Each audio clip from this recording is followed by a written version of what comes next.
Okay, we're back on the 283 Corvette engine. I got an old Chevrolet pan that's in nice shape. Had a couple dents in it and I knocked them out. Well, it's got a few pits in it, so nothing that's through. It's been wire wheeled, acid washed, hot tanked. Everything's pretty good. We're gonna do a little bit of filling on the pits because it's gonna supposedly be a museum engine.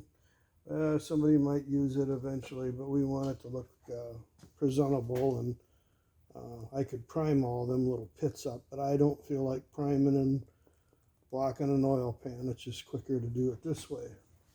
So there's a few tips. I know that this is a machine shop channel, but hey, I did this for over 40 years, and I know more about this than a lot of people that are on the internet that are claiming that they're professionals. But anyways, I always tape up a mixing stick or a paint stick. You just peel the tape off when you're done. Always scrape the sides of your can. Always make sure your filler's mixed up nice. You can call it filler, plastic filler, Bondo, but basically a Bondo's a trade name. So. And I don't know, this is Evercoat. And I used Evercoat and Marson products and a lot of them for an awful long time. And the smell brings back a lot of memories. I don't do this anymore because my body won't let me do it anymore. If I could, you wouldn't see me on this channel machining engines. So you want to make sure you got it properly mixed. That's one of the most important things to do. And of course, once you've got everything thoroughly mixed, you always want to clean your spreader off. Make sure that you get everything mixed. There's no residual unmixed filler on your spreader. A little lacquer thinner helps. This is an old used spreader.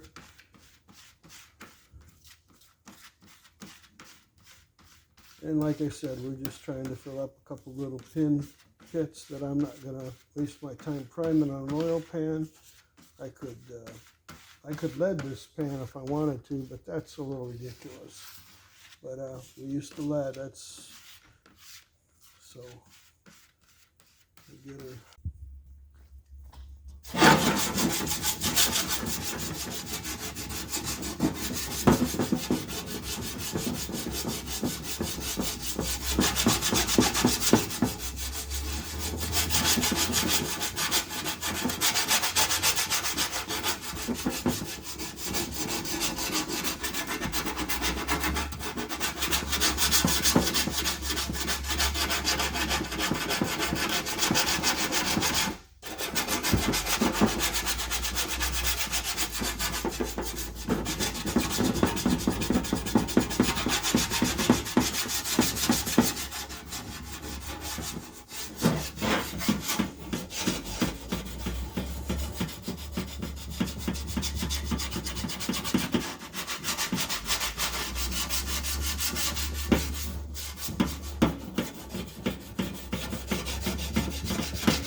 Okay, we got her pretty much figured out a little bit. We'll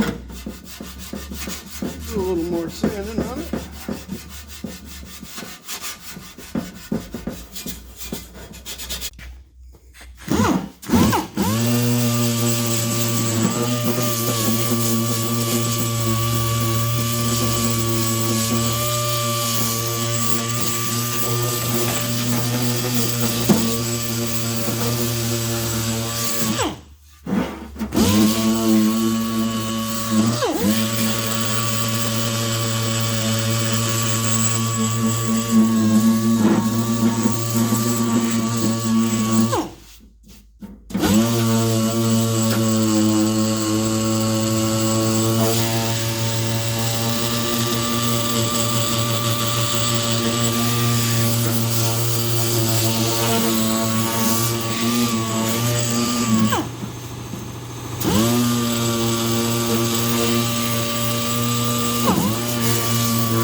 We're going to call that good enough for an oil pan.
Well, we'll put about 2 coats of primer on it, lightly sand it, and then paint it. That'll be good. This oil pump is different than the standard small block M55. They don't make a pickup for this anymore, but this 55S1 looks pretty darn close. I think I can make it work. The way I put these on is I put a book or a stack of cardboard underneath the oil pump, and then I have a driver for my air chisel, and I'm going to drive it on there, have it marked where I think it needs to be. Once I'll probably have to move it, and that's okay because I'm going to silicone braze the pickup to the pump. I have gone in and I've broke the edge on this because it's very sharp when you get them, and it really raises hell with the pump collar here. Although it isn't too much of a big deal, I try to drive it where I can weld it if I ding it up too bad. So we're going to attempt to drive the pickup on the pump. The air chisel I have is old and cranky, so it may drive it on or it may just sit and make noise and do nothing. So I don't have a safety spring on there. It's just quicker this way, and I don't plan on holding it up. So as long as you're driving down, it ain't gonna go nowhere. Okay, right there's my 2 red marks.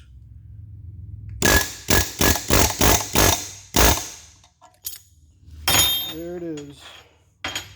And it does raise a little hell with the shoulder there, but I usually put a little silicone bronze on there to make sure that it doesn't suck any air when it's pumping. So we've got that set. I'm going to check it with the pan. If I have to modify this, I will, but I'm hoping that this is going to work all right. Probably needs to go up a little bit, but we'll worry about that later. And we have the oil pan is pretty much done. It's as good as it needs to be. It spit a little bit of, that can was getting a little empty. It's spit a little bit of boogers on it, but I'll sand them out when I put the primer on it. But you can see them right here. But this is where it was pitted. There's still a little bit of pitting here, but that'll sand out. And a couple little thingies there. But all in all, it's a lot better than it was. And if somebody wants to look at it, like I said, I'm going to put 2 coats of primer on it. Some of them will probably fill up. I'll sand them down.